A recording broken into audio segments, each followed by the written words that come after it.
Life turning pages, night turning days. I'm tired of waiting. I gotta make it. What's up, y'all? It's Relly, y'all back with another video. So today we got CHB for another podcast, man. Is there anything you want to promote or say before we No, do? not at all. Just happy I'm here. That's all I want to say. Man, I am too, man. And I got to ask you about how you feel about Rondo. Do you think this acquisition to get Rondo was the best move for the Cavs right now? I think it was an alright move. Yeah. I think it probably was one of the best things we could have possibly done. But then you look at Brandon Goodwin. Oh my God, that guy. Look, what people want to say about his bad pass at the end of the game, I actually think he's done pretty well I wouldn't be surprised if we actually kept him on.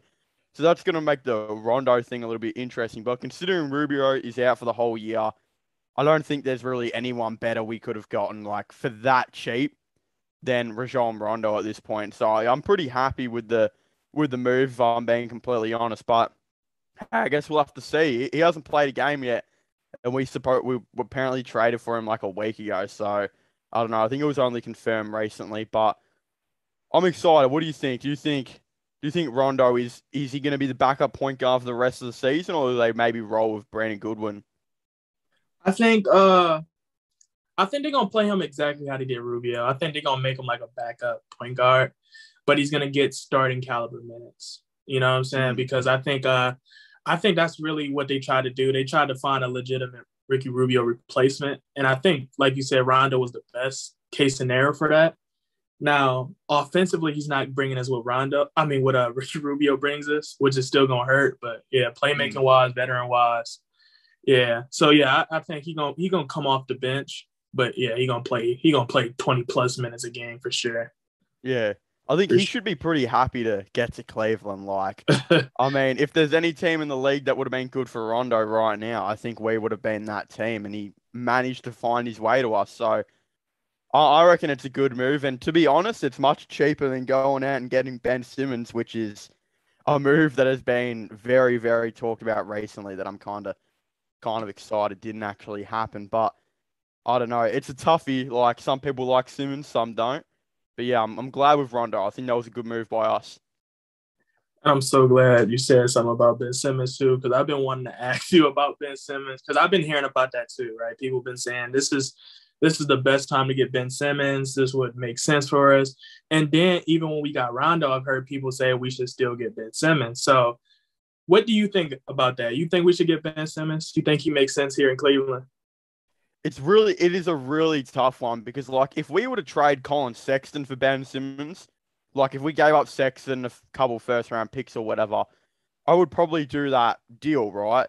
But if we had to give up Kevin Love to like match contracts up, I wouldn't do it because I think Kevin Love is way too valuable to the team right now. Like, the guy's averaging 20 plus points in the last 10 games or something. Like, you can't get rid of the guy. His scoring is insane now. He's shooting like 5 threes a game. It's ridiculous how good he's playing.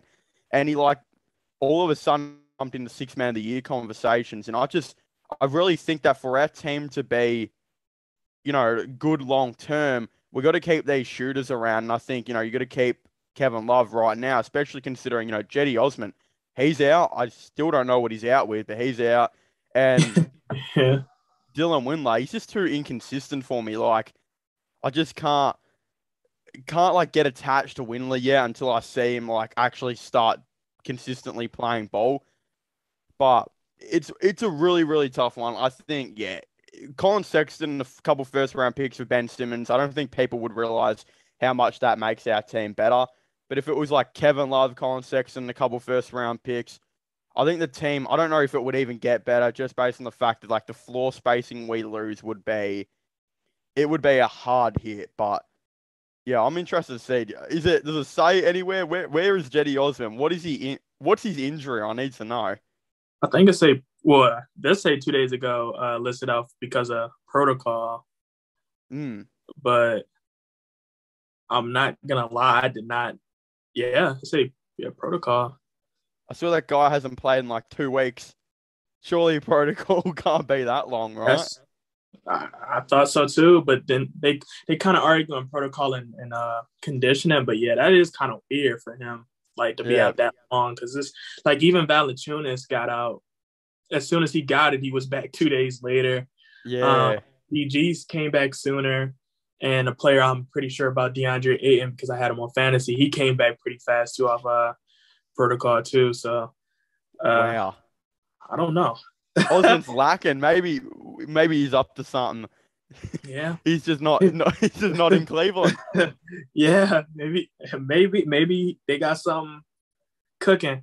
Yeah, Well, I'm not gonna say hopefully it's not a trade because then again, I don't know. Kobe Altman seemed to be on a roll lately with yeah, his true. decision making, which is another thing I want to talk about too, because it's like Kobe Altman has really amazed me so far this season, right? Because I've been very critical. I'm still gonna be critical Mm. about Kobe Altman, but his decision making has been a lot more calculated and a lot more paced, which is out of character for him. Because, like I said, I've always kind of questioned him in terms of how he handled Drummond, how he handled KPJ, how he handled Kyrie Irving.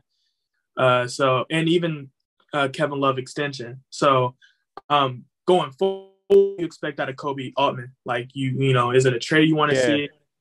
Certain aggressiveness I you want to see. think I think he just needs to be cool, calm, and collected. Those are like the three magic words. Because this guy, well, if we're counting and it's for, fight me. Anyway, this guy just needs to keep going, right? Like he just needs to like do what he's doing right now. Take it one step at a time because like I feel like there is no rush. If we make the playoffs this season, it's a win, right? I Yeah. don't think he needs to do anything like straight away to put us in that championship contention, like go out and trade for a star or anything like that. I think you just kind of keep it patient and just see how we continue from here, keep developing these younger guys. And I think, you even do this the same next season. I think we've discussed about this, but honestly, I would wait till the 2023 off season, the one like towards the end where like I think LeBron and that will all be free agents. I think if you in playoff contention still by then, and you've only had to do a couple of moves here and there. You've still got all your picks, all your young players to develop. You should be able to, go out and try and get a guy like LeBron or try for someone else. And I think that's what you need to do. And I also think, his discussion with JB, because he knows now that JB Bickerstaff is going to be our long-term coach, just discussing with him about what he wants and how he thinks the Cavaliers are going to go, what the future is going to be like, I think is very important. And I wouldn't even be surprised if JB was one of the big reasons as well that we went after Rondo. I would assume he would have been one of the guys that would have put his hand up straight away and said, "This is the guy I want. I think he'll be a good, Ricky Rubio replacement. Let's just go get this done." And the Denzel Valentine, like the trading him away, that could have had some type of involvement in that. Maybe JB saw something he didn't like with him. There's so many different options, but yeah, I think that's what Kobe Altman needs to do. Just don't rush into it. I think there's a lot going on right now, and I think we're doing pretty well. And yeah, I don't know. I wouldn't even know who to go out and get now, to be honest. We probably need another scorer because we're really relying on Darius Garland. It's just there's not too many guys out there that we can like, I think, comfortably get. Like Terrence Ross, he'd be an all right scorer off the bench, but you got to match up salaries with him. He's not on a cheap deal. Still has another year left to go.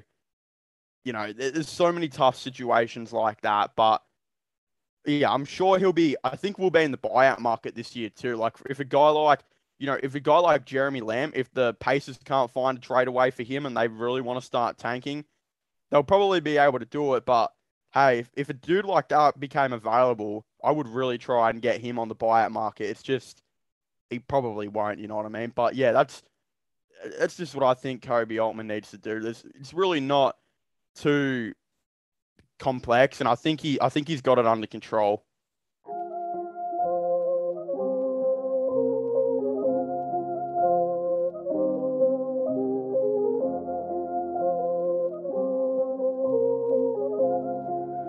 That's Atlantis with that money.